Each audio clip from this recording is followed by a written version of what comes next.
afternoon. We will reconvene our meeting. We will begin with agenda item 12, two retiree rehire positions. Do you have a statement to read on this? You do not. Okay. Let me ask if we have any public speakers on item 12. Thank you, Chair Fletcher. We have 3 requests to speak on item 12, 1 in person and 2 by phone. For the individuals that requested to speak by phone on item 12, please dial into the conference line now using the instructions that were provided to you. We begin with the in-person speaker. I'd like to invite forward Audra. You'll have 2 minutes to address the board.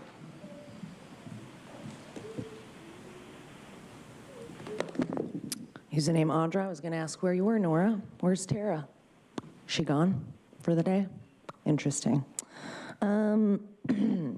So you want to spend $72,000 for a technician and $55,000 for a clerk who's retired, and you're going to rehire him to do specific things that you can't hire somebody else to do. That is $75 an hour or $57.29. That's some good money. Is that coming from the people? And so that you can do complete highly complex information and technology work relating to the integrated property tax system project and other systems. There's nobody else? You can't hire someone else to do it? You need to spend that much money for 120 days for somebody to do some work while people are suffering. That's nice. And all too, is this tax system something that you don't want somebody else to be working on? Because maybe there's something fishy going on with it? Who knows, probably. That's usually what happens. But that's quite a lot of money for 120 days of work. So, yeah. It's just interesting that these are the only people that can do it, and it's going to cost us that much. So, thanks. We'll now hear from the individual that requested to speak by phone.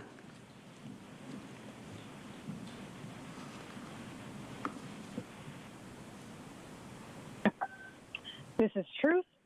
Is this seriously for 120 days of work like Audra just said? That's crazy. Regarding the retiree rehire position and Assessor Recorder County Clerk Office of Carol Mullen, Carol allegedly made a total of over $222,000 a year in pay and benefits from the county in the past. Now, as a retiree rehire, Carol will cost taxpayers $55,000. Regarding the retiree rehire position in the County Technology Office of Susan Green, now as a retiree rehire, Susan will cost taxpayers $72,000. Is that for 120 days? I want to know that. Take note that this rehire Susan attended the 2013 National Association of Counties Technology Innovation Summit, where she moderated a session about San Diego County's Justice Electronic Library System, which eliminates paper files and makes legal information shareable on electronic devices. She also promoted fascist public-private partnerships with software companies for control of that type of private information. No surprise, at that summit that Susan was at, the National Association of Counties partnered with AT&T to create a Cyber Counties guidebook for that exact purpose. With that, I definitely think that I have to reject the choice of Susan Green in any technology office position with the county, because it seems she has been pushing fascist partnerships and possibly supporting the sharing of local residents' legal information with entities of different jurisdictions. Just like I said earlier, unrepresentative regional governance. No thanks. Thank you, Chair Fletcher. That concludes public comment on this item. Make a motion to approve the items. Is there a second? All right. We have a motion by myself, second by Supervisor Anderson. Let me ask the clerk to please call the roll. Thank you, Supervisor Anderson. Aye. Supervisor Lawson-Remer. Aye. Supervisor Desmond. Aye. Vice Chair Vargas. Vargas, aye. Chair Fletcher. Fletcher, aye. That motion passes unanimously with all supervisors being present and voting aye. We're going to go to agenda item number 21, an ordinance related to amusement devices and establishments. I'll make a motion to approve. Is there a second? Second. All right, motion by myself, second by Vice Chair Vargas. May I ask the clerk call forward the public speakers in item 21? Thank you, Chair Fletcher. We have 5 requests to speak on item 21, 4 in person and 1 by phone. For the individual that requested to speak by phone, please dial into the conference line now using the instructions provided to you. We'll begin with the in-person speakers, starting with the speaker in favor, followed by the speakers in opposition to this item. We'll begin with Gianpaolo Croce, followed by the speakers in opposition, Audra, Paul Hankin, and Mark Dorian. You'll have 2 minutes to address the board. I'll ask you to please state your name for the audio record. Good afternoon. My name is Gianpaolo Croce. I'm here on behalf of my family, owners of Mediterranean Bistro in Alpine.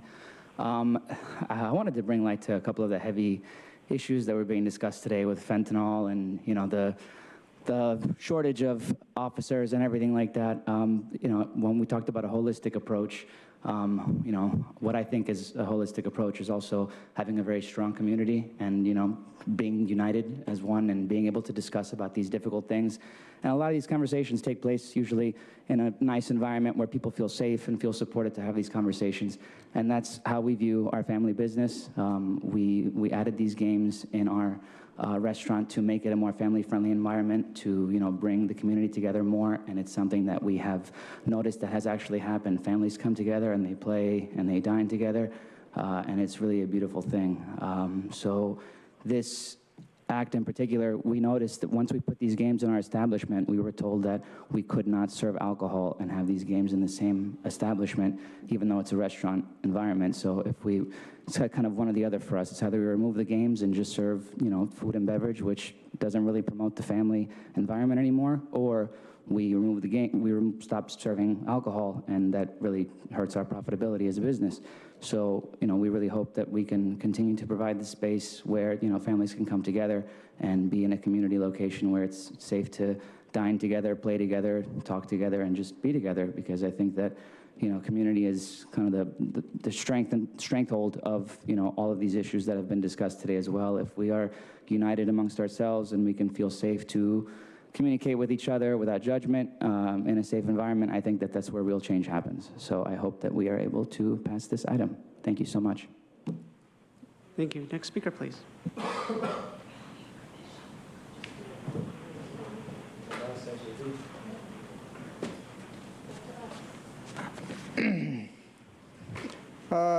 Welcome back from your lunch or whatever you were doing.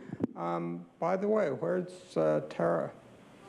You should have announced that.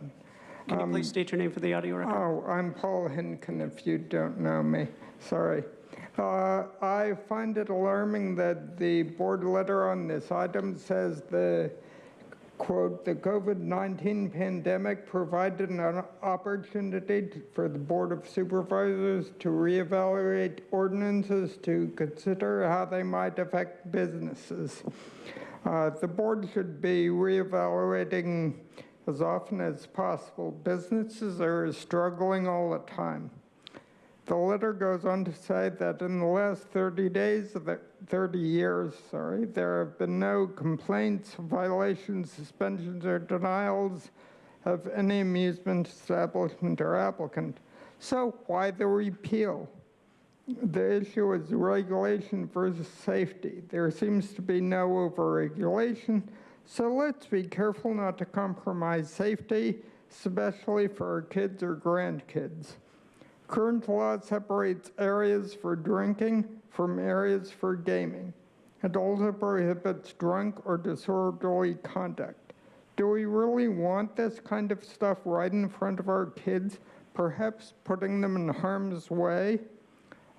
I do not see how this repeal will allow businesses to expand their customer base and workforce as advertised. Repeal of the entire ordinance might make things easier for few, but when you get alcohol and gaming together, I'm thinking law enforcement costs will go up as well as societal costs. Thank you for your attention. Next speaker, please.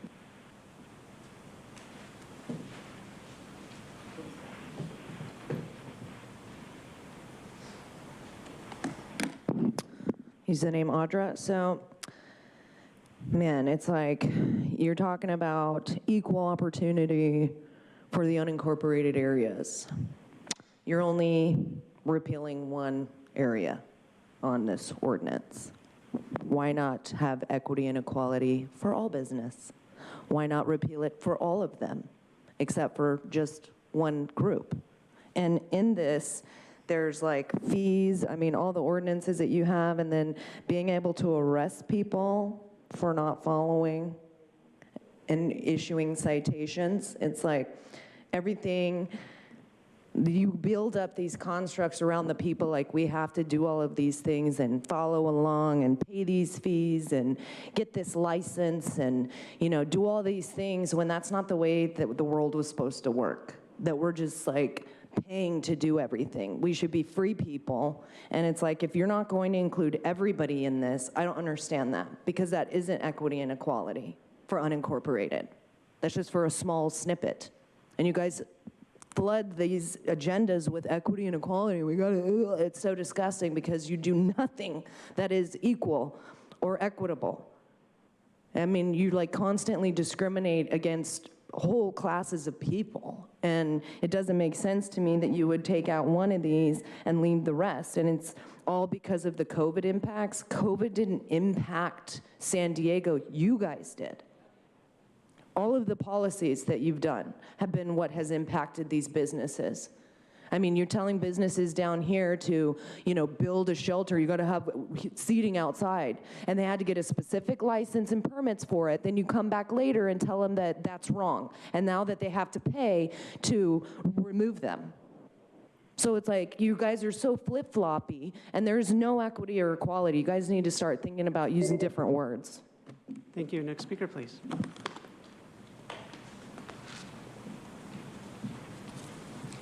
Mark, I think it's interesting that this is written to help the businesses, the small businesses, supposedly in unincorporated areas, to be able to have opportunities that the incorporated smaller businesses have. And I just tried to read the several paragraphs, which I did, and there's really no description of what that means, which is not very transparent at all. It certainly is questionable why there even needs to be a correction like this. It obviously shows that for a long time now, you've been discriminating against the unincorporated areas and making it really harsh on them, which is interesting. Also, there's no description at all of what relating to amusement devices and establishments. Like, I wish you could go into what that even means, to even have a sentence or two in the publication stating what that would be a good idea. That would be assuming that you wanted people to have any idea what's going on at all, which I doubt you do. But not a lot I can really say about it. You made it pretty vague, all right. And but it definitely sounds like you've been unfair for a long time in the unincorporated areas. And I strongly doubt that you're going to make it better for them, actually. But we'll see what you come up with to make that sound good. I'd certainly like to hear more on it. If you could say anything in your description that meant anything at all specific to tell anyone the slightest idea of what the hell it is you're going to do. We'll now hear from the individual that requested to speak by phone.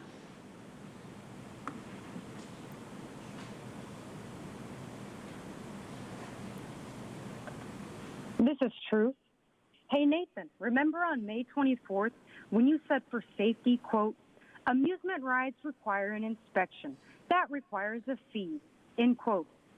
Fees are good for safety inspections? Guess that's not true anymore, is it? Last time this item was introduced on April 26th, the item discussed the cause of this issue, which was, and still is, these supervisors' COVID measure shutdowns of, quote, small indoor businesses and restaurants that caused many to lose significant revenue or close forever, end quote. That day, I called the item for what it was. Joel and Nora pretending to care about the businesses that they helped destroy. This time, the item has almost completely removed any mention of the cause of the destruction. How clever. Well, sorry, Nora and Joel, the people haven't forgotten how you, along with Nathan, Tara, and Jim, have caused countless numbers of small businesses to close forever, to go under, to ruin the lives of the moms and pops who ran them and fed their families with the revenue. Where are they now? Have any of you ever asked yourselves that?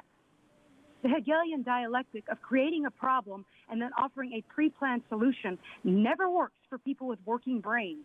And it works even less when the people who the pre-planned solution is targeted for no longer have a business to be helped.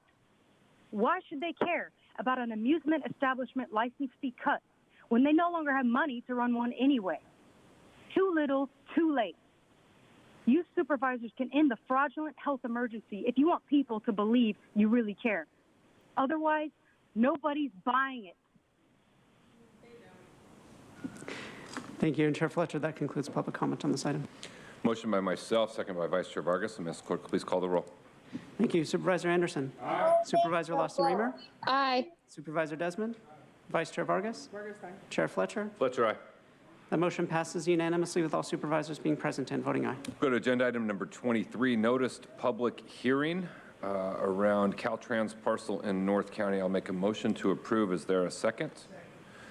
Motion by myself, second by Supervisor Desmond. Let me ask the clerk to please call forward the public speakers. Thank you, Chair Fletcher. We have 3 requests to speak on item 23, all in person. Also note that we received 1 e-comment in favor of this item. I'd like to invite forward the following individuals in opposition to this item: Audra Consuelo and Mark Dorian. You'll have 2 minutes to address the board. I'll ask you to please state your name for the audio record.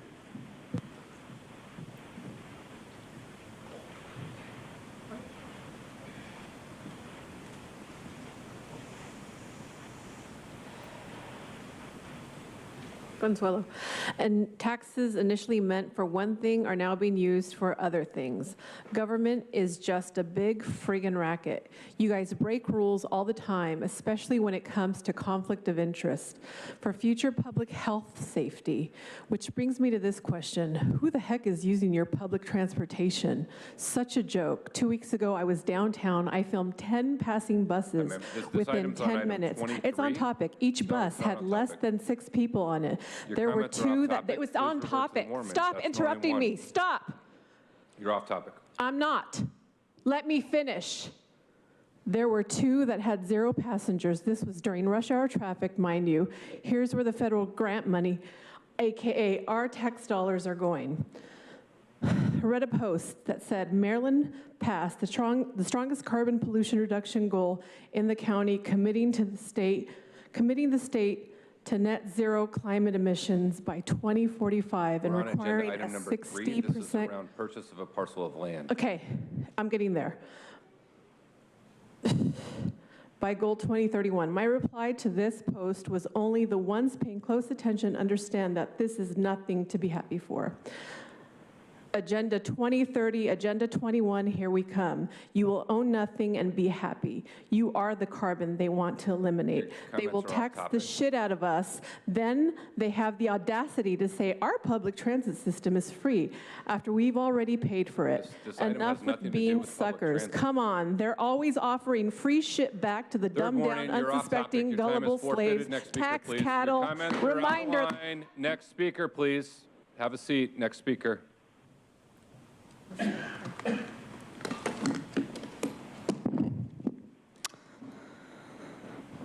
Use the name Audra. Thought you were going to arrest her. Crazy. Good thing you didn't. She didn't deserve it. Yeah, so you want to use Proposition 172, fund balance. Okay. Do you know that is a public safety tax, and it was supposed to go to schools? Weird. But where's it going? To the sheriff. Interesting. And you want to buy up more land and use this for, you have to, because if you're using Caltrans land, you can't use it for whatever you want. So you want to put another sheriff station, yet you have no sheriffs to be employed there. Interesting. And under the Constitution, I'm pretty sure that the government can't own land or businesses. And it's supposed to reserve the land for the people, except for Washington, D.C., which is 12 square miles. But yet, what you guys are doing is buying up all this land to use it for your own purpose, to get the people out of where they are living and put them into mobility hubs. This is Agenda 2030, 21, 2050, the Great Reset.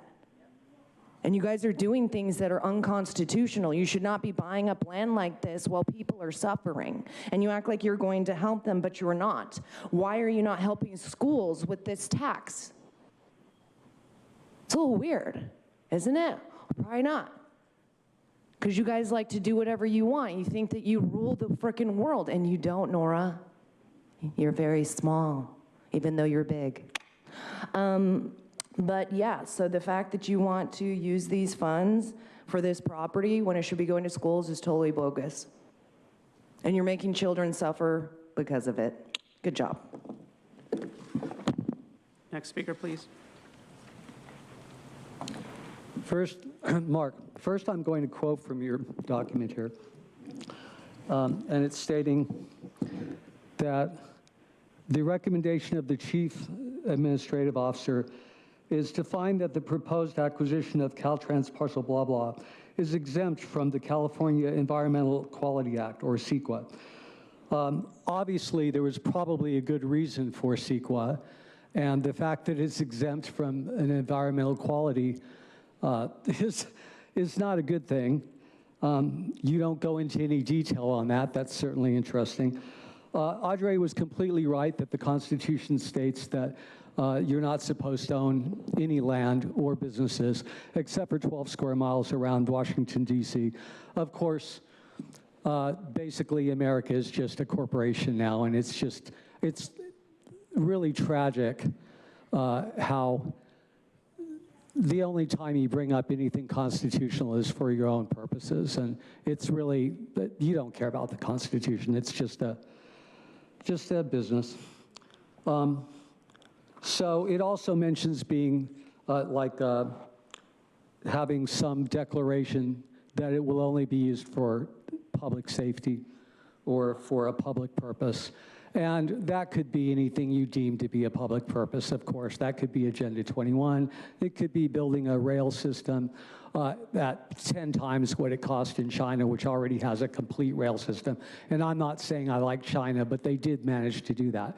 We're such a complete fascist government, and there's so much red tape with so many people making so much money. We can't even get a little rail system up to San Francisco. It's a joke. So anyway, good luck with your next corporate endeavor. As usual, it's a total scam, and I doubt it'll be used for the people in any way whatsoever. Thank you. And Chair Fletcher, that concludes public comment on this item. Thank you. We'll go to Supervisor Desmond. Thank you, Chair. I would like to thank Sheriff Ray, the Under-Sheriff Martinez, and the Department of General Services, and all who've worked hard to bring about this much-needed future public safety facility in North County. North County residents are growing increasingly more and more concerned about crimes in their neighborhoods. And the population of Fallbrook is about 50,000 people. It's an unincorporated city with 50,000 people. Fallbrook, Bonsall, and Valley Center, the combined populations is greater than 6 of the incorporated cities here within the county. So there's a great need for public safety resources and services up there. So this new public safety facility is going to bring more law enforcement resources to the North County with greater partnerships amongst other public safety agencies. So thank you very much. I'm wholeheartedly in support and glad to, hopefully my colleagues will all vote unanimously for this. Thank you. All right, we've got a motion and a second. Not seeing any additional requests to speak. Let me ask the clerk to please call the roll. Thank you. Supervisor Anderson. Aye. Supervisor Lawson-Remer. Aye. Supervisor Desmond. Aye. Vice Chair Vargas. Aye. Chair Fletcher. Fletcher, aye. The motion passes unanimously with all supervisors being present and voting aye. We're going to go to agenda item number 26, Oceanside Unified School District, general obligation bonds. I'll make a motion to approve. Is there a second? Second by Supervisor Desmond. Let me ask the clerk to call forward any speakers on this item. Thank you, Chair Fletcher. We have 5 requests to speak on this item, 2 in person and 3 by phone. We did not receive any e-comments on this item. For the individuals that requested to speak by phone on item 26, please dial into the conference line now using the instructions that were provided to you. We'll begin with the in-person speakers, both in opposition to this item. As your name is called, please come forward. I'd like to invite forward Audra and Mark Dorian. You'll have 2 minutes to address the board. I'll ask you to please state your name for the audio record.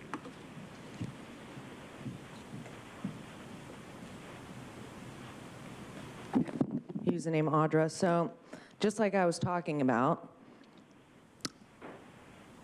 you're using taxes that should be going to schools for other things, and yet now here they have to take out a bond, and you got to issue bonds for them, for the schools. And I love how you say, Nathan, that the noblest motive is the public good. It's right above your head. Hearing you say that is such a joke, because you're basically, I don't ever hear you bringing in schools into this stuff. Like, let's buy up property for more law enforcement. Let's buy up property for butterflies and net catchers. And let's buy up property so nobody has any home. But let the schools suffer on their own. And let's not help them out. But, you know, I thought the most noble motive is public good. What are you doing for these children? Nothing. But you know what you're doing? You're vaccinating them. So 6-month-olds can now get vaccinated. It's so great. And we're paying to basically murder them and other people. But you want to, you know, I mean, and they didn't even get their entire bond issued. It was supposed to be $195 million, and they got 15. Why are we leaving schools and children behind? So that you guys can fill your pockets with money that doesn't even belong to you. It's very sad. Like, Helen, why aren't you spending money on schools? You don't care about them? It's not something that you guys really want to help? But you want to enforce more law enforcement into our lives, more control? But yeah, let's leave the kids behind. That's your agenda. Next speaker, please. Mark, well, I'm really not certain how, with your subsidiary corporations, you're probably arranging it so you make us pay more interest on bonds and such, and I really am not privy to the details of your deal. However, since it's for the school district, you are definitely indoctrinating the children with a lack of knowledge of anything constitutional that would help them to think critically and have any understanding of what you're doing, which, again, as I've said many times, seeing Rosa Corey, Koire, Rosa Corey Part 1 on YouTube gives a giant insight into the way you guys do business, both with land and the planning commissions and Agenda 21, which, by the way, Sandag, which I believe Joel has a lot to do with, they literally give grants to, let's say, huge amounts, perhaps $100 million or more, to cities like San Diego. They might control, for instance, 5 major cities in Southern California. This item is around a notice public hearing around a school bond, not saying. Yes, yes, So and this is directly relatable because when they get a grant, they're required to do Agenda 21 goals. For instance, people driving 20% less in the next 2.5 years, This item has nothing to and do with which has to driving or do saying that, also, Mark. You got to be on topic. which relates in this way to to children being indoctrinated in the school systems, and which is pretty evident now. And they have absolutely, well, if you can convince a child to consider if he's the other sex when he's 6 or 7 years old, there's a pretty good chance you can confuse him about anything later, anything at all. And you guys do. So, We'll now hear from the individuals that requested to speak by phone. When it is your turn to speak, you'll be unmuted and you will hear a recording that will tell you to begin your comments after the beep. I'll remind the callers they should mute their TV or live video stream before they begin speaking. We'll begin with our first caller.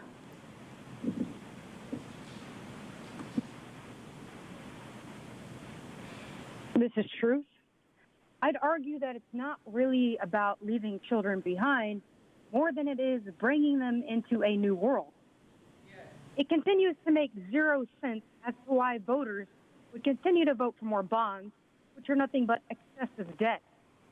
By the time the debt bond is issued, a whole new school could have been built for a much cheaper price.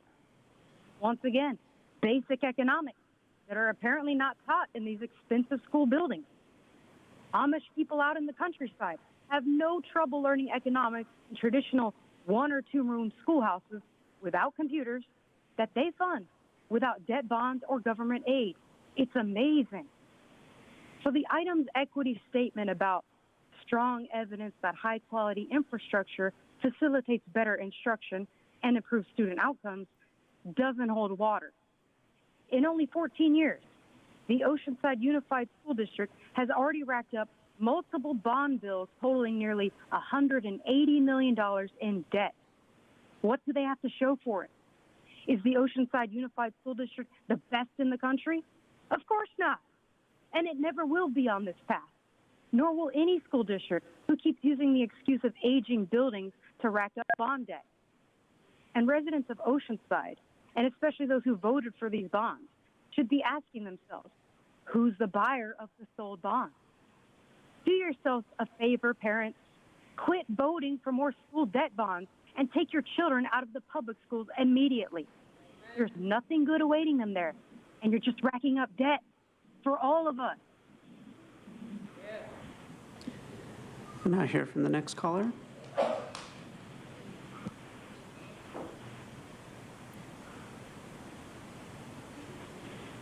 Hi, my name is Dr. Andrea Norman. I'm the Associate Superintendent of Business Service for Oceanside Unified School District.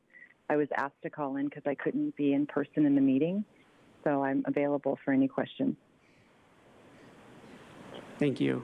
And Chair Fletcher, that concludes public comment on this item. All right, we have a motion by myself, second by Supervisor Desmond. Let me ask clerk to please call the roll. Thank you. Supervisor Anderson. Aye. Supervisor Lawson-Remer. Aye. Supervisor Desmond. Aye. Vice Chair Vargas. Chair Fletcher. Fletcher, aye. That motion passes unanimously with all supervisors being present and voting aye. We're going to go to item 27, second consideration, approval and adoption of an ordinance establishing a tax on cannabis business activities within the county, adoption of a resolution calling for an election on the ordinance, and other actions necessary to place the ordinance on the November 2022 general election ballot. We'll give our staff a second to get reset and then turn it over to them for their presentation.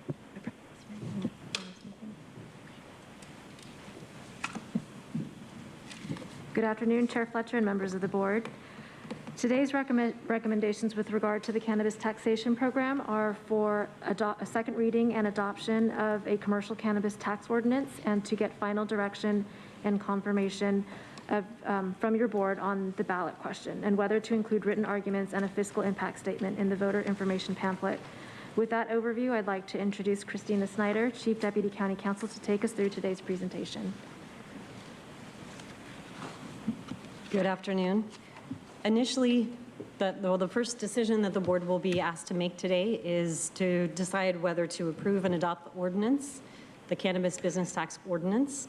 We've discussed it a few times already, so I'll just do a high-level brief overview today. First, it authorizes the board to set a tax on cannabis businesses in the unincorporated county, subject to voter approval. It proposes a general tax, which will be imposed in the unincorporated area of the county only. And the tax must be approved by voters by a majority vote, which is 50% plus 1. The general tax must be used for general government purposes and not be imposed for specific purposes. So that will be the first decision that your board is asked to make today, is whether to approve the ordinance. Then there are various election-related decisions that the board will be asked to make today. First, the board will be asked to vote on the resolution. That includes the ballot question. This resolution calls the election, and if the board approves it, it will be sent to the registrar with the ordinance as an attachment, which will be put to the voters in November. The resolution, as I said, contains the ballot question, which we discussed at the last board meeting on June 14th. We've discussed the legal requirements for the ballot question previously, but as a brief reminder, the ballot question must be a true and impartial synopsis of the purpose of the proposed measure in language that is neither argumentative nor likely to create prejudice for or against the measure. It is limited to 75 words, and it must be stated in the format that you see in the resolution. It is also required to include the amount of money to be raised annually and the rate and duration of the tax to be levied. The ballot question that staff has drafted and brought back today contains examples of purposes on which the county has the authority to expend funds from the general fund, which helps describe the proposed measure. However, the ballot question as drafted also makes clear that the funds will be used for general county purposes because this is a general tax and not a special tax. At the last board meeting, we received input about purposes that could also be included on the ballot question. Staff took back this board's feedback and devised some examples which you see in the board letter. These include broad categories that encompass some of the board's suggestions and also include references to core or essential county services. Our suggestions were listed in the board letter, but today the board can accept any of staff's suggestions or direct us to alter the language while considering the legal parameters I've outlined today. Because of the other required language that must be included in the ballot question, there are only about 7 words that can be changed. So that completes the overview of the resolution. The second item will be whether to authorize written arguments on behalf of the Board of Supervisors. Today, the board will be asked to decide whether to authorize members to write an argument in favor of the measure that will be placed in the voter information pamphlet. Granting this authority to specified members of the board to write that initial argument in support of the measure automatically includes the authority to write a written rebuttal if an argument against the measure is submitted. It also automatically gives those members the authority to determine any other persons to prepare, submit, or sign a written rebuttal to any argument against the measure, to sign on to the written rebuttal. The argument in support and an argument against are due on August 18th. That must be 300 words. Rebuttal to the initial arguments is due August 23rd. That is 250 words. There are only 5 signatures permitted total. And as a reminder, regardless of whether the board authorizes an argument, individual members can write an argument in support or opposition. Also, as we explained in the board letter, if 3 or more members are so authorized, we recommend the written argument be brought back at a board meeting at a later date prior to August 18th for the 3 members to approve in an open session. Thus, if the board does authorize more than 2 members, we recommend that the board discuss which 1 or 2 members would bring back that written argument at a later open session meeting. Again, that draft argument, or the argument is due to the registrar of voters by August 18th. So there is time to do that. The final decision that the board will be asked today to make is whether to request a fiscal analysis of the auditor and controller. That would also be included in the voter information pamphlet.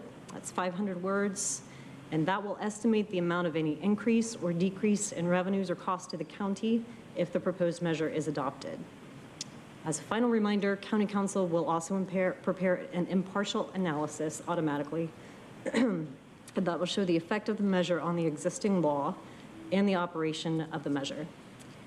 And in the next slide of the presentation, we just list out the recommendations.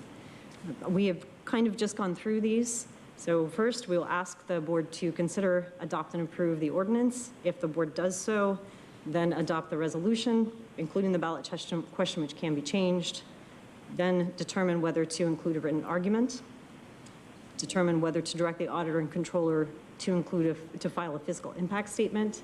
And finally, we did not discuss this previously, our final recommendation is for the board to direct the CAO to return to the board to establish the actual tax rates to be implemented in 2023 if the tax is approved by the voters in November. That completes the presentation. If you have any questions, of course, we are here to answer. Thank you. Let's hear from our public speakers, and then we'll come back to the board. Thank you, Chair Fletcher. We have 11 requests to speak on this item, 3 in person and 8 by phone. We also did not receive any e-comments on this item. For any members of the public that requested to speak on item 27 by phone, please dial into the conference line now using the instructions that were provided to you. We'll begin with the in-person speakers. All speakers are in opposition to this item. As your name is called, please come forward and stand against the east wall under the murals until it's your turn to speak. I'd like to invite forward Audra, Paul Hankin, and Mark Dorian. You'll have 2 minutes to address the board. I'll ask you to please state your name for the audio record. Hi again. My name is Paul Henkin. I still wonder where Tara is, by the way. A cannabis tax on business owners will impact any business who sells cannabis on the side, like a grocery store with a small cannabis section. It would be fairer to tax the people who actually buy the product, which would better approximate the proportion of the business devoted to cannabis.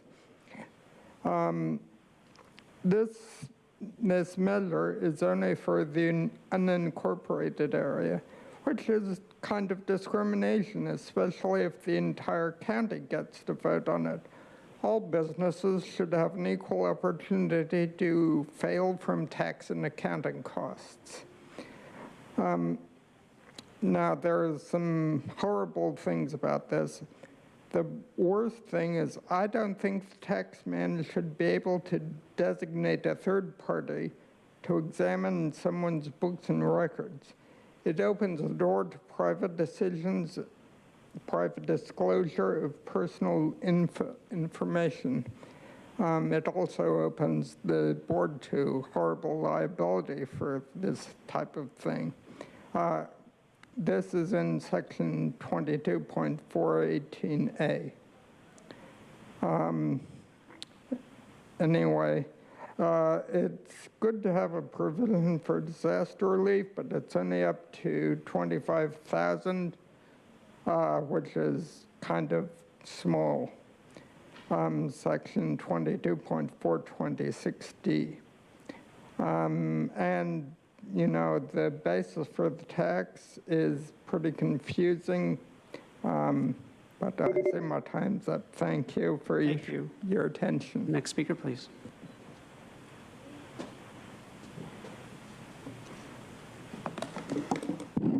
Use the name Audra. Man, here we go with equity and equality again.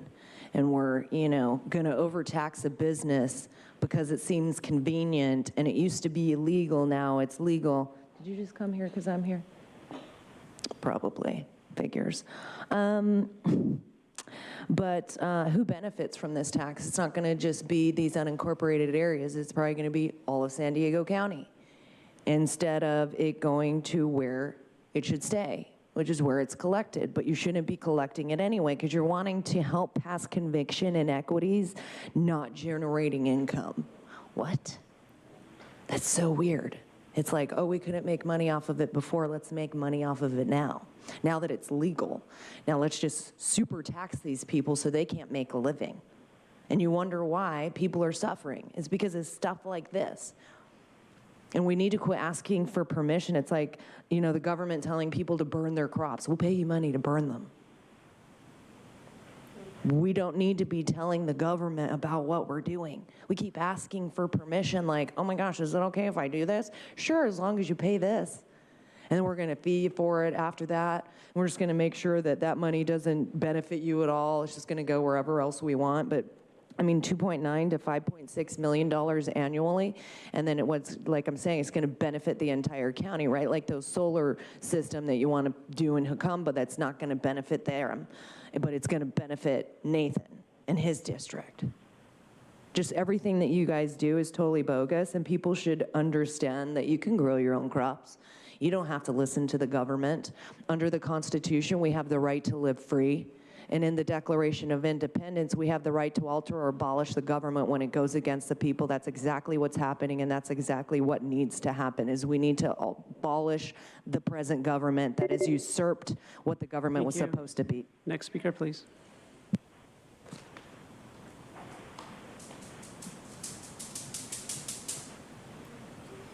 Next speaker, please. Mark Dorian. Mark, well, you're applying a general tax to the unincorporated areas. That seems unfair, of course. And I wonder why you use the term general, probably because you want to be able to transfer it to whatever use you would prefer later. Of course, you are saying you want to put it on the ballot. It's interesting that the people always seem to vote for taxes on themselves or products that they would buy. Like, I don't know who in their right mind would ever do that, but somehow, every single time, we managed to vote to tax the hell out of ourselves. Also, of course, when people vote, and this is the most important point, is obviously when people voted to legalize cannabis, they had absolutely no intention of your Hegelian dialectic, problem, reaction, solution, where you create your problem at, for instance, what was it you were saying last meeting, Nathan? I believe it was that, and it sounds reasonable to say that, well, the hospitals and the medical industry sustain a lot of costs for people getting sick from this, so we need to tax these people directly. It sounds great, except for the fact that people should just be able to grow it, give it to whoever they want, and have a free society. That's what they meant when they said they wanted to legalize it. Yet problem, reaction, solution, if you look it up, Hegelian dialectic, it means the government creates a problem or uses a problem that exists. They already have a solution that benefits their purpose, not yours, not the people being free, not them using, not them growing cannabis and giving it to their friends and enjoying it like they wanted to when they legalized it, but your purpose of making money and taxing the hell out of people and making it illegal for them to give it to their friends. As usual, a total corporate scam. Now hear from those that requested to speak by phone. When it is your turn to speak, you'll be unmuted and you will hear a recording that will tell you to begin your comments after the beep.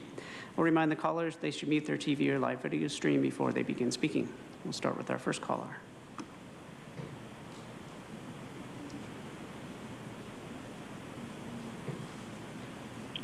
Hello, my name is Barbara Gordon. As the county looks to develop their cannabis business tax, it will certainly increase the cost of the county for staff time, legal fees, and many other expenses associated with permitting, regulating, and enforcing these businesses. My concern is the county is only looking for the regulatory costs and not all of the impact of cannabis will have on its residents. I've attended one of the cannabis equity listening sessions and couldn't believe that there was no mention of any public health impacts that cannabis is having on our communities.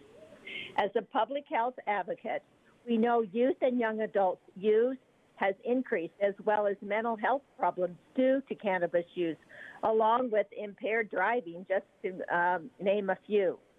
It's vital that the tax program include the role that a taxation program can have in mitigating these known problems. We cannot coddle a cannabis industry while ignoring the impact it has had on our communities. In developing a regulatory program, the county needs to anticipate these costs and develop cost recovery fees adequate to all of the direct and indirect county costs. Taxpayers should not subsidize this industry. Thank you. Thank you. Now hear from our next caller.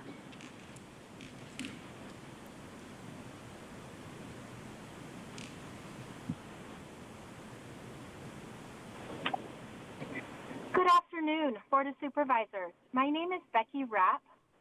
I'm a parent and public health advocate who is concerned with the negative impact marijuana businesses are having on our communities.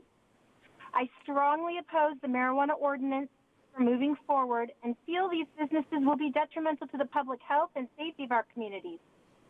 With that being said, I do recognize that if you decide to move forward, it's crucial that a tax ordinance be put in place. Taxes should be allocated to the general fund and then redistributed to the communities most negatively impacted by marijuana businesses. Counter advertising, prevention messaging, as well as improvements to recreational and after-school programs should be of the utmost priority. I would strongly statement with real, authentic information, quoting medical professionals who understand the detriment marijuana products have on mental health.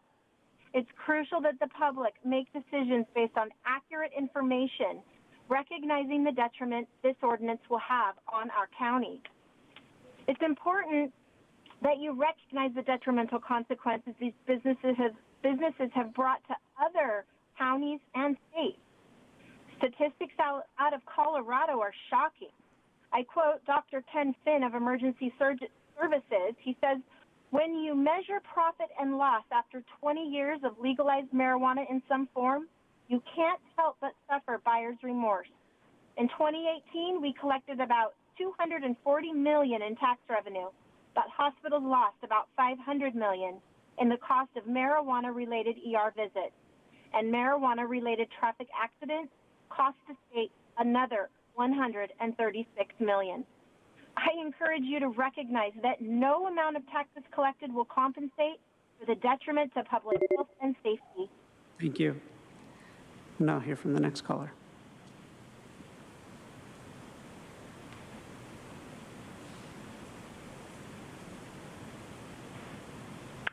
Good afternoon, Board of Supervisors. My name is Terry Ann Skelly. I'm a mother of 3 adult sons, and I work on behalf of young adults to safeguard their passage into a productive adulthood.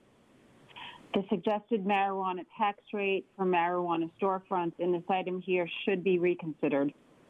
Make no mistake, taxes collected from marijuana businesses do not diminish the harm they create for young adults and to neighborhoods.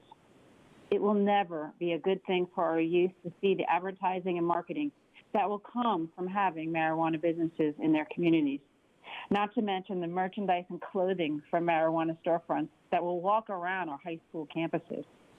Thank you for this opportunity to share with you my concerns regarding this most unfortunate situation if marijuana storefronts come to our city.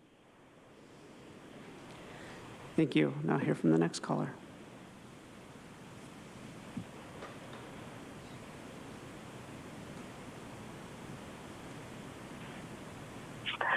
Good afternoon. My name is Kelly Hayes. I'm an attorney with Murchison and Cumming, and I represent many cannabis businesses throughout the state of California, including many right here in the city of San Diego.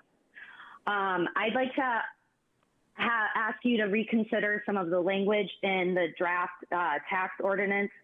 First, that the ordinance apply only to adult use cannabis businesses.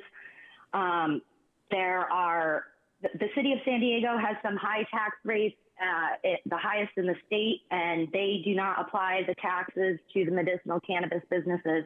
And you need to give these businesses an opportunity to grow and build up their businesses. Second, I'd ask that you reconsider lowering the tax percentages overall, especially the 6% proposed on the dispensaries, eliminating the testing facility tax, and lowering the other taxes as well. A recent survey has showed that only 26% of California's licensed operators are actually turning a profit in this industry. The taxes here are going to be applied to both legal and illegal businesses, which absolutely makes no sense. If you're looking to stop the illegal businesses, then you need to provide the legal businesses with the ability to build up their startup from the ground up. And that includes lowering the barriers of entry, such as the high taxes. Lastly, I'd ask that you consider the ordinance proposes a 4% tax on any other type of cannabis business. The definition of cannabis business includes any business activity involving cannabis. This phrasing is very broad and ambiguous and could easily, from a plain reading, be applied to ancillary businesses who do not even touch the plant and do not require a cannabis license from the state of California. I ask that you revise these terms and consider them today. Thank you. Thank you. Now hear from the next caller.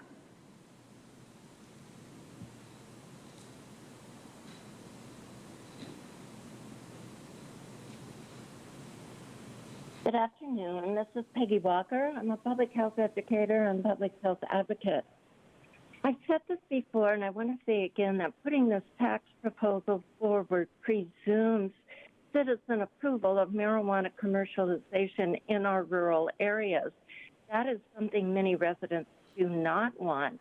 As per countless discussions at ongoing planning meetings, county residents have not had the privilege of voting on the commercialization that you propose as citizens in cities have. Commercialization is an issue about residents should have a say. It is not to be the sole decision of policymakers seeking tax dollars that may not cover the cost of permitting and regulating commercialization in rural areas impacted, nor does it diminish the harm of marijuana businesses in those communities. This proposal does not demonstrate consideration of cost recovery for often hidden health and other societal costs that will be incurred with these businesses that often far exceed tax revenues. This has been largely demonstrated in Colorado. A general tax is inappropriate because it gives the board, not the public, control over how the revenue is used, nor does it ensure that tax revenues will go to those communities directly impacted. I oppose this proposal. Thank you. Thank you. Now hear from the next caller.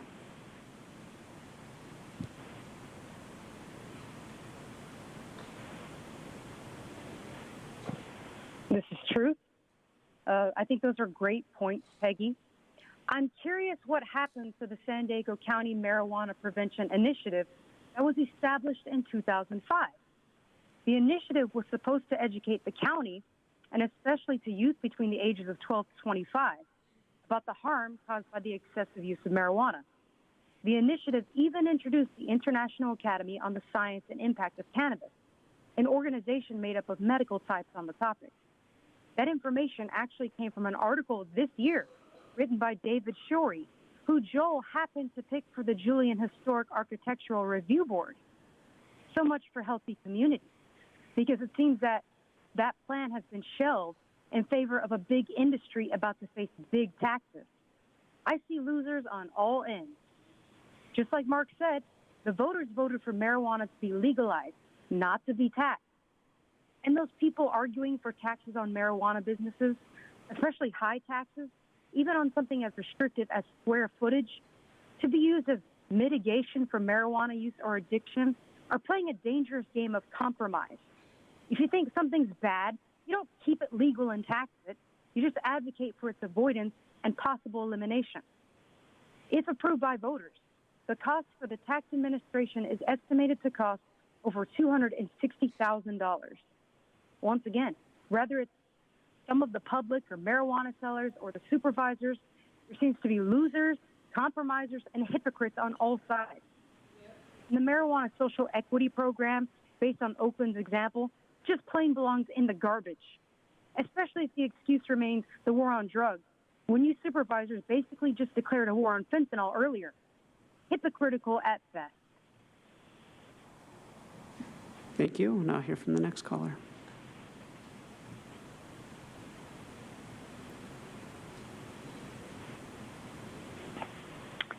Good afternoon, Board. Kathleen Lifford here. I agree with the previous speaker's point that this tax is presumptuous. Unincorporated communities didn't have a clue or a say in this issue, on this issue. Governments are created to focus on health, safety, welfare, and quality of life of residents without economic conflicts of interest. When county officials begin focusing on revenue streams, the public's interests become secondary. In contrast, for-profit industries are not responsible, accountable, or concerned for the health, safety, welfare, quality of life, and limited resources of any local government. Otherwise, we would have local governments run by Philip Morris, Coors, Amazon, or Walmart. Private industries without such concerns or responsibilities. As it is, it does seem like the marijuana industry has been running this show for the last 18 months.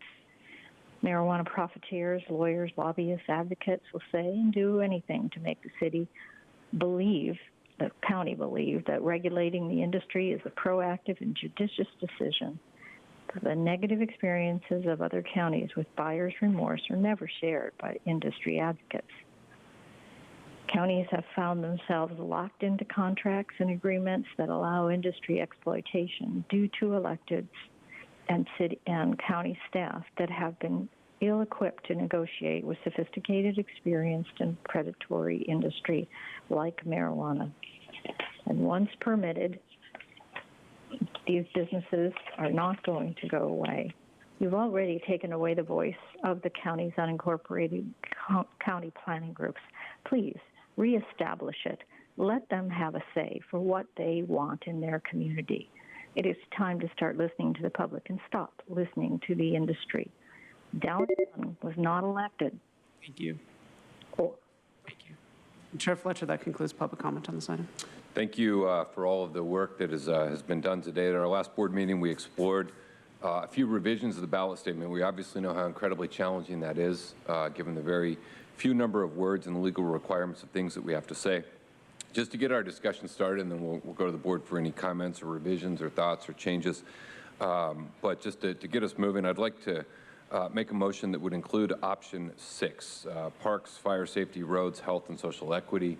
I believe we have the ability to pull this up on the screen. I think this gives us the best modifications to the ballot questions, taking in as many of the things we heard from board members as possible in the last discussion. On the written arguments, I do think it's appropriate that colleagues who want to join in should join in. I think it's appropriate we bring that back in August. And so my motion would include Supervisor Vargas and myself bringing something back in August that other colleagues could have the option to join into, and we could discuss and debate the wording of that with the proposal. But that would be my second thing. Included in my motion, I believe we should have a fiscal statement as a part of the voter guide.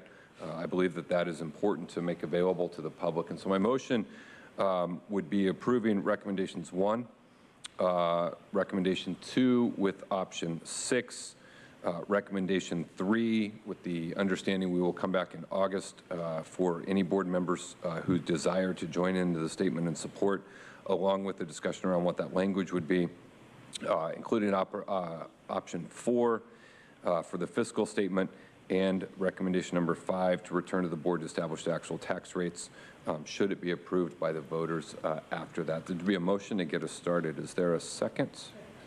All right, motion and a second by Vice Chair Vargas. Let me go to Supervisor Anderson. Thank you, Chair Fletcher.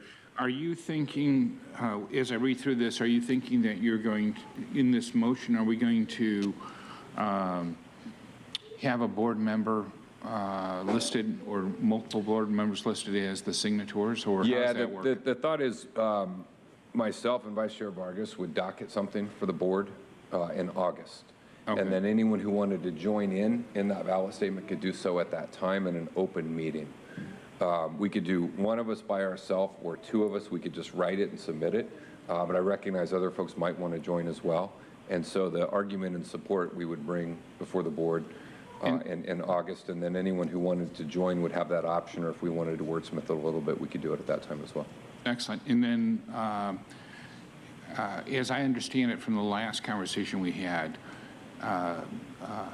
we can't designate opposition even if a board member votes against it.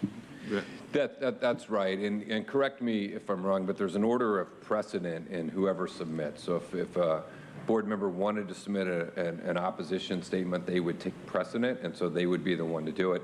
If it's not a board member, then it goes through the legal threshold. Is that correct? That's correct. Yeah. So if a board member didn't submit an argument in opposition, then whoever submitted based on precedent in the elections code would be who gets promoted or who gets put in the ballot, and then there'll be an opportunity for a rebuttal, both ways.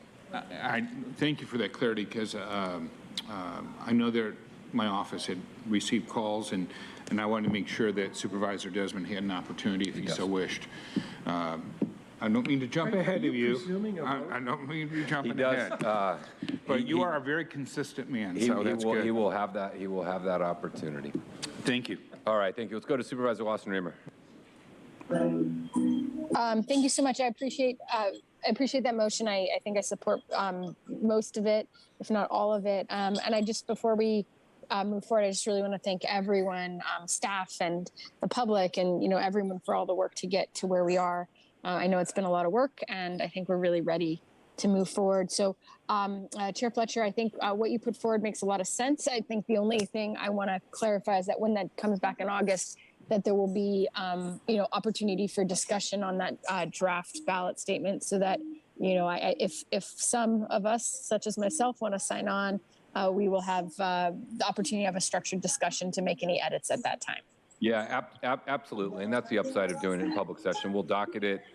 You'll have it as a matter of record in advance of the meeting, and then in open session we can discuss any changes that we would like, wordsmith it however we want, and then anyone who's comfortable with the final product could join on and be listed. Great. Well, then I think that's a great approach. If you need a second, I'm happy to second. If not, just I think I'm just really pleased to be moving this forward. All right. Thank you, Supervisor Lawson-Remer. We've got a motion seconded by Vice Chair Vargas. Let me just restate it so we're clear. It's to approve recommendation 1, approve recommendation 2 with option 6 being the one being selected, approve recommendation 3 with the understanding we'll come back in an open meeting in August to finalize that and give people the opportunity to join. Approve recommendation number 4 to ensure we have a fiscal impact statement, and approve recommendation 5. Motion by myself, second by Vice Chair Vargas. Not seeing any additional requests to speak. Let me ask the clerk to please call the roll. Thank you. Supervisor Anderson? Supervisor Lawson-Remer? Aye. Supervisor Desmond? No. Vice Chair Vargas? Vargas, aye. Chair Fletcher? Fletcher, aye. That motion passes with Supervisor Desmond voting no, all other supervisors being present and voting aye. We're going to go to Fire Protection District number 2, second consideration and adoption of ordinance. I'll make a motion to approve. Is there a second? Second by Supervisor Anderson. Let's call forward our speakers on Fire Protection District agenda number 2. Thank you, Chair Fletcher. We have one request to speak in person, and we also did not receive any e-comments on this item. I'd like to invite forward Audra. You'll have 2 minutes to address the board.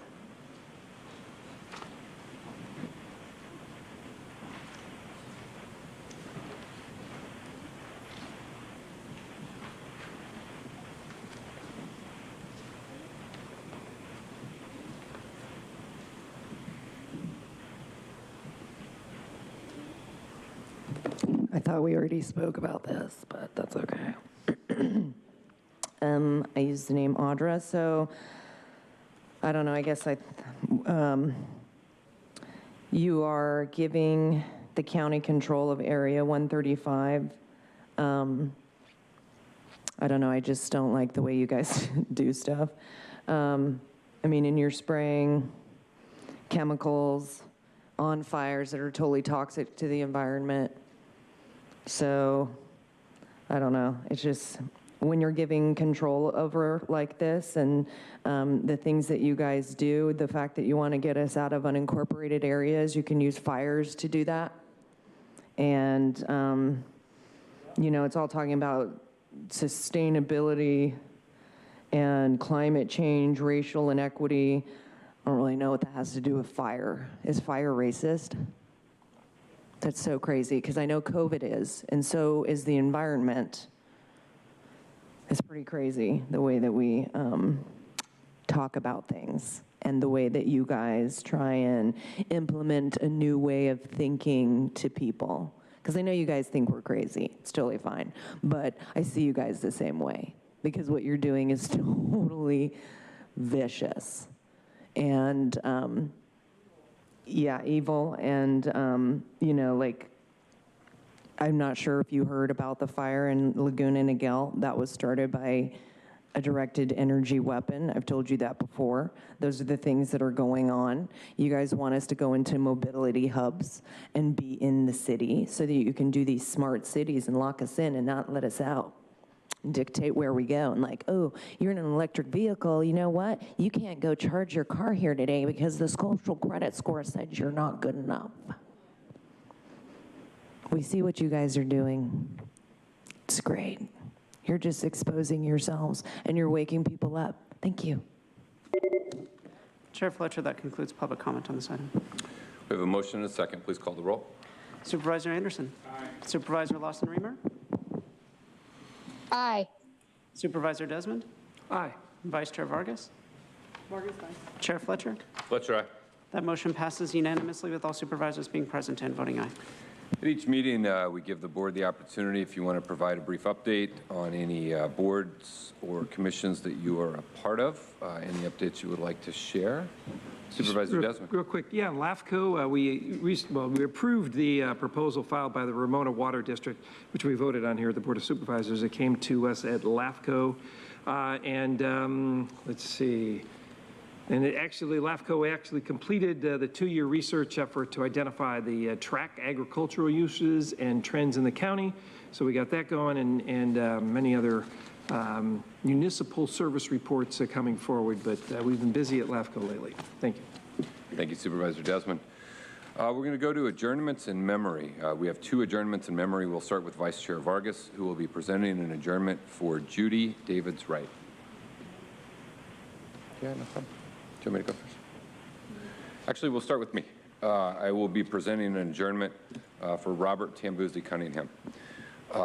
It's with a heavy heart that we adjourn today's meeting and extend our deepest condolences to the Tambuzzi family in loss of Robert Tambuzzi Cunningham, affectionately known as Brother Tambuzzi, for his firecracker personality, his intellectual wit, and his commitment to southeastern San Diego and racial justice. We were saddened to hear about the loss of Brother Tambuzzi, particularly as it came on the eve of our historic Juneteenth flag raising ceremony here at the County Administration Center. We opened that program honoring his life with prayer and a moment of silence. Close friends shared that this occasion would have put a smile on his face to see the county show up for his community and make sure that it did not just stop there, that it continued with our actions. Though bittersweet, I know that he was there with us in spirit and will always remain a part of the San Diego community.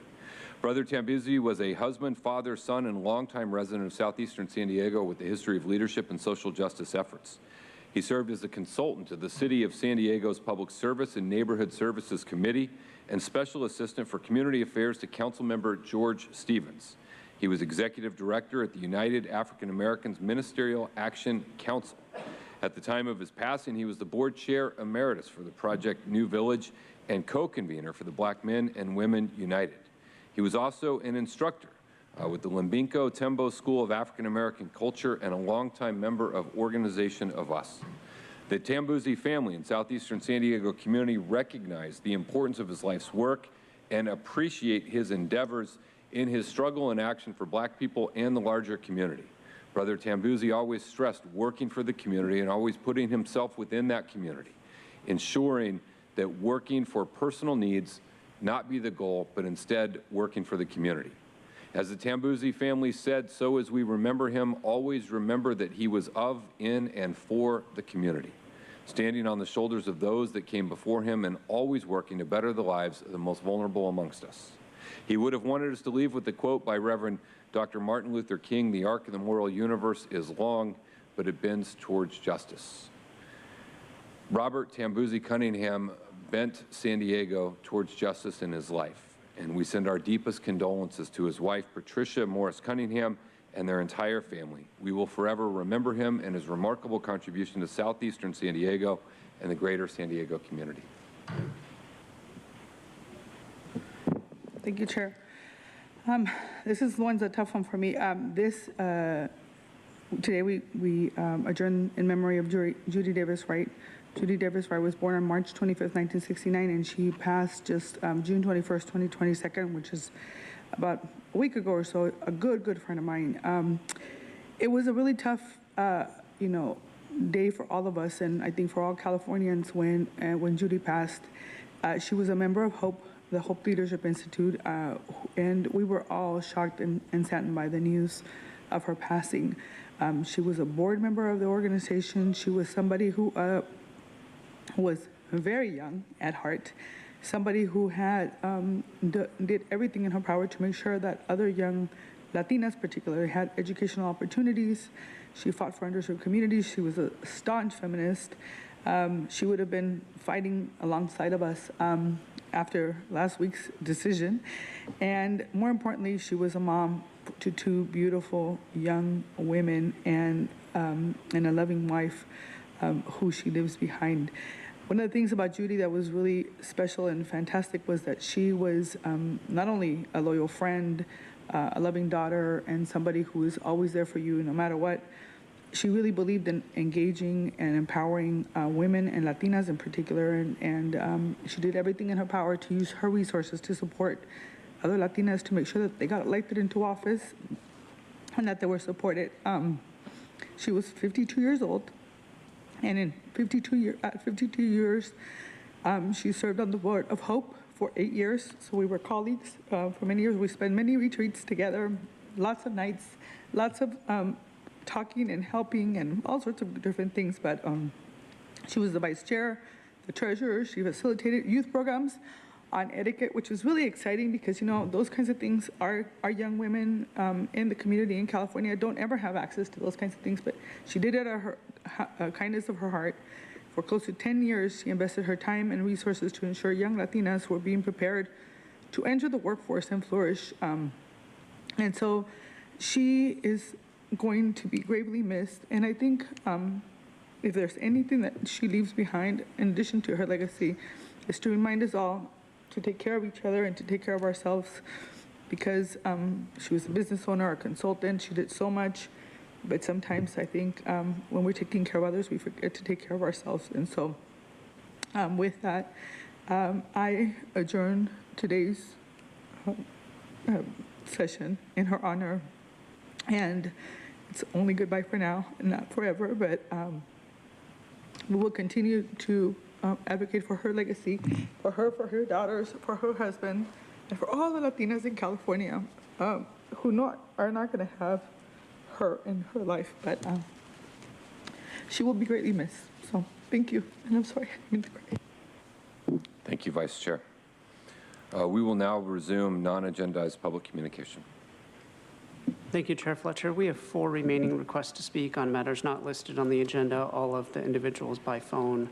For any individuals that requested to speak on matters not listed on the agenda, please dial into the conference line now using the instructions that were provided to you. When it is your turn to speak, you'll be unmuted and you will hear a recording that will tell you to begin your comments after the beep. I'll remind the callers they should mute their TV or live video stream before they begin speaking. We'll begin with our first caller.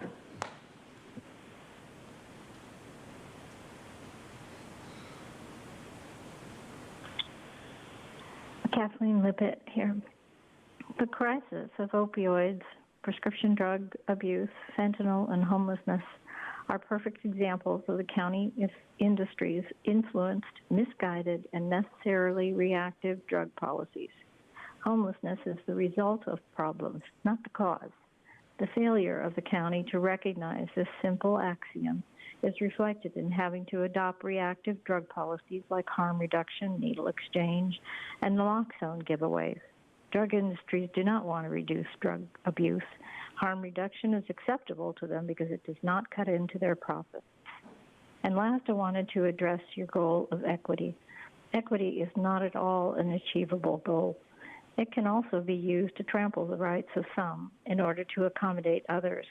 Prioritizing equity over equality of opportunity is guaranteed to produce resentment. And the only people who are going to be in charge of deciding who is supposed to be prioritized are people that do not deserve the right, have not earned the right to do that. Thank you for letting me speak. Thank you. And Chair Fletcher, that concludes the requests for non-agenda public comment this afternoon. Thank you. With that, our board stands adjourned. The board will reconvene tomorrow, Wednesday, June 29, 2022, for the planning and land use session of this meeting.